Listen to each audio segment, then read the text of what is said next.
An Introduction to Constitutional Law, 100 plus Supreme Court cases everyone should know, by Randy Barnett and Josh Blackman.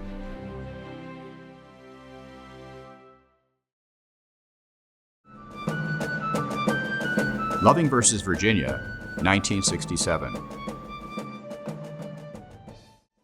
In 1924, Virginia enacted the Sterilization Act alongside the Racial Integrity Act. The former allowed the government to forcibly sterilize so-called imbeciles. The latter prohibited interracial marriage, or miscegenation. Both acts were designed to promote scientific eugenics. The Sterilization Act was upheld by the Supreme Court in Buck v. Bell in 1927. However, 4 decades later, the Supreme Court declared the Racial Integrity Act unconstitutional in Loving versus Virginia. In 1958, Mildred Jeter, a black woman, and Richard Loving, a white man, both lived in Virginia. Under state law, it was illegal for interracial couples to get married elsewhere or to live together as a married couple. So they traveled to the District of Columbia to get married. Upon their return to Virginia as husband and wife, the Lovings were arrested. The police knocked down their door in the dark of night, and they were dragged out of bed and jailed. Mildred and Richard Loving recount their arrests. It was about 2 a.m. And I saw this light, and I woke up, and it was the policeman standing beside the bed. And he told us to get up, that we was under arrest. They came one night, and they knocked a couple times. I heard them, and before I could get up, they just broke the door and came right on in. When we got up there, standing beside the bed with flashlights. Richard was released on bail, but Mildred was forced to spend the weekend alone in prison. At the time, she was pregnant. Both Richard and Mildred were indicted for violating the Racial Integrity Act. They pled guilty to the charges. The judge stated in his opinion, quote, "Almighty God created the races white, black, yellow, Malay, and red, and he placed them on separate continents. And but for the interference with his arrangement, there would be no cause for such marriages. The fact that he separated the races shows that he did not intend for the races to mix." The Lovings were sentenced to 1 year in prison. However, the trial judge then suspended the sentence on the condition that the Lovings leave Virginia and not return for 25 years. Mildred Loving said, In January, they had the trial, and they told us to leave the state for 25 years. In 1963, the Lovings filed a motion in state court to set aside their convictions. The couple argued that the state laws violated the 14th Amendment. The state courts upheld their convictions. The case was then appealed to the United States Supreme Court.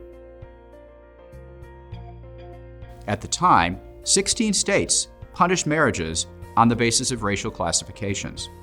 Mildred Loving understood that the stakes were very high. If we don't win, then we have to leave again. I dread to even think about it.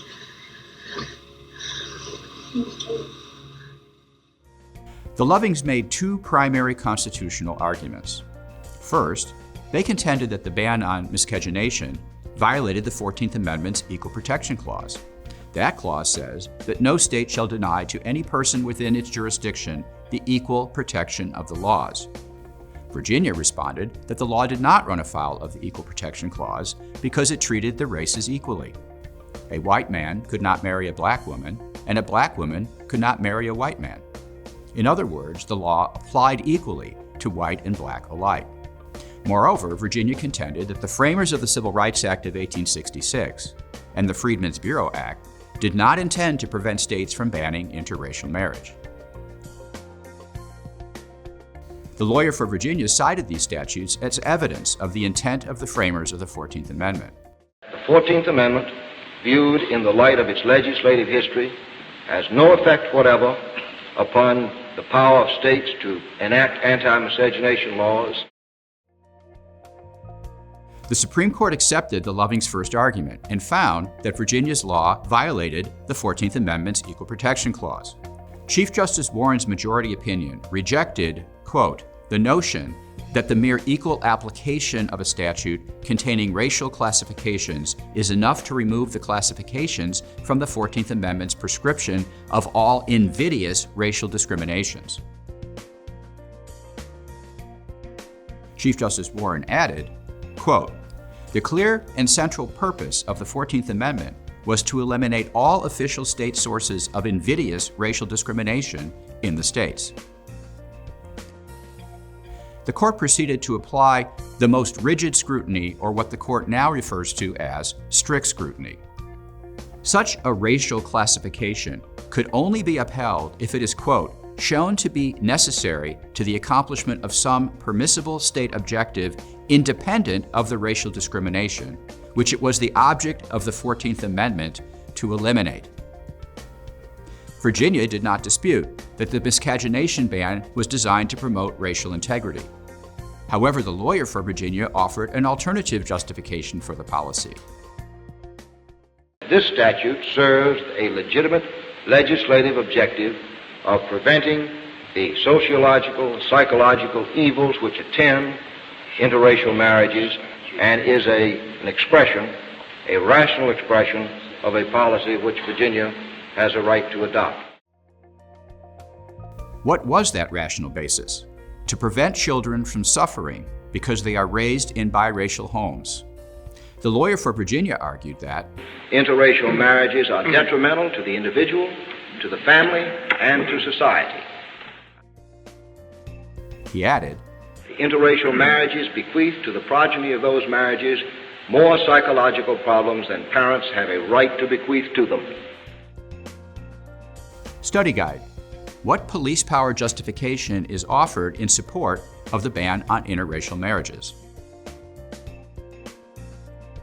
During oral argument, Justice Hugo Black posed the question plainly.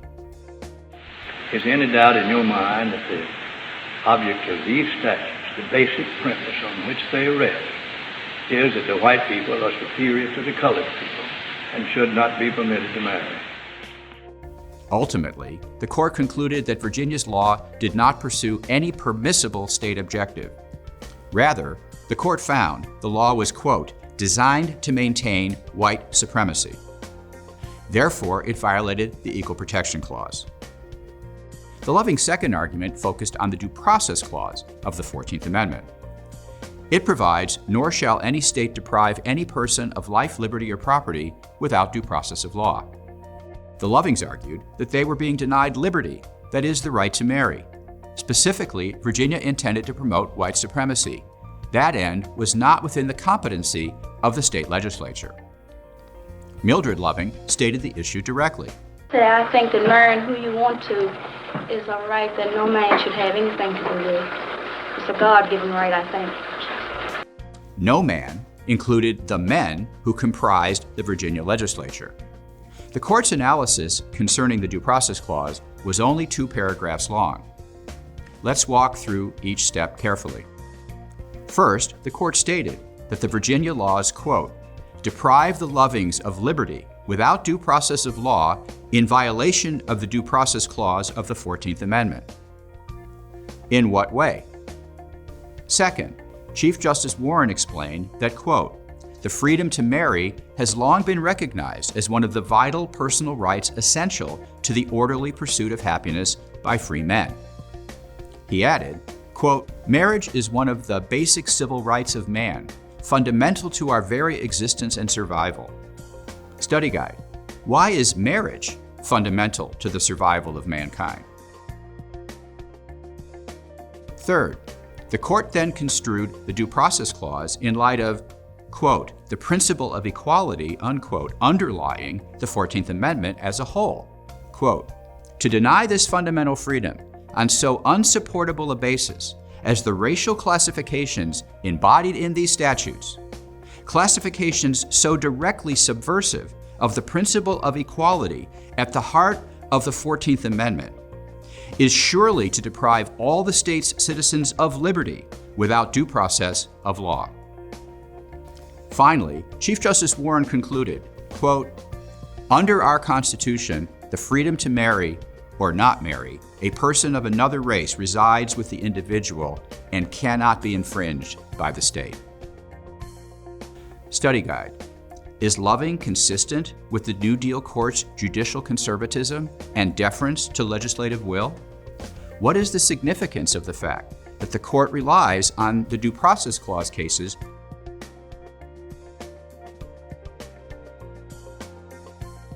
We will return to the state's police power over marriage when we study Obergefell v. Hodges, 2015. This decision invalidated state prohibitions on same-sex marriage.